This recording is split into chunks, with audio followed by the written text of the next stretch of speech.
question de l'abolition de l'esclavage en Guyane. Nous allons tenter d'en savoir un peu plus sur les formes de résistance en Guyane pendant cette période. Madame Ofangchois, bonjour. Bonjour, monsieur. Alors, comment définir tout d'abord un acte de résistance, et tout particulièrement en Guyane?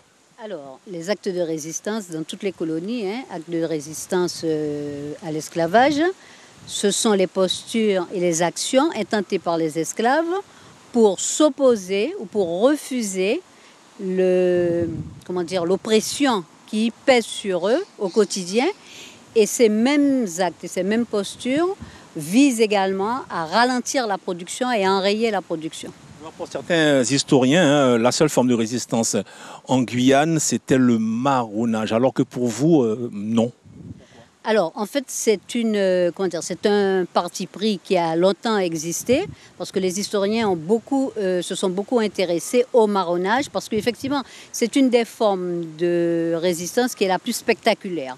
Mais en fait, quand on fait ça, on est injuste envers les autres qui n'ont peut-être pas marronné, mais qui ont résisté aussi à leur manière. Vous nous disiez que le regard de l'historien avait changé par rapport à cette période, et que les archives doivent être décryptées et racontées différemment. Pourquoi? Oui, parce que il y a différentes écoles historiques. Et donc, pendant très longtemps, si vous voulez, la première école historique qui s'est intéressée à l'esclavage, elle s'est intéressée à l'esclavage en tant que système. Donc, on s'est intéressé à la dimension économique, à la dimension organisationnelle. Aujourd'hui, il y a un déplacement du regard des historiens. On s'intéresse à ce que l'on appelle les subalternes, c'est-à-dire les dominés. Donc, les historiens s'intéressent aux esclaves, qui sont des acteurs anonymes et silencieux, et c'est eux qui ont fait fonctionner le système.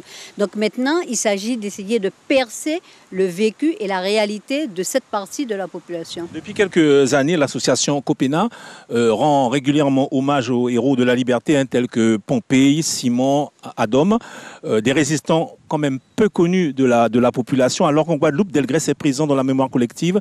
Comment vous l'expliquez? Bon, il faut dire qu'il y a un problème de transmission, de savoir. Lorsque vous me parlez de Delgrès, lorsqu'on commémore Delgrès en Guadeloupe, ce ne sont pas des associations qui commémorent. Il y a des commémorations officielles aujourd'hui autour de Delgrès. Ici, on est, au début d'une dynamique.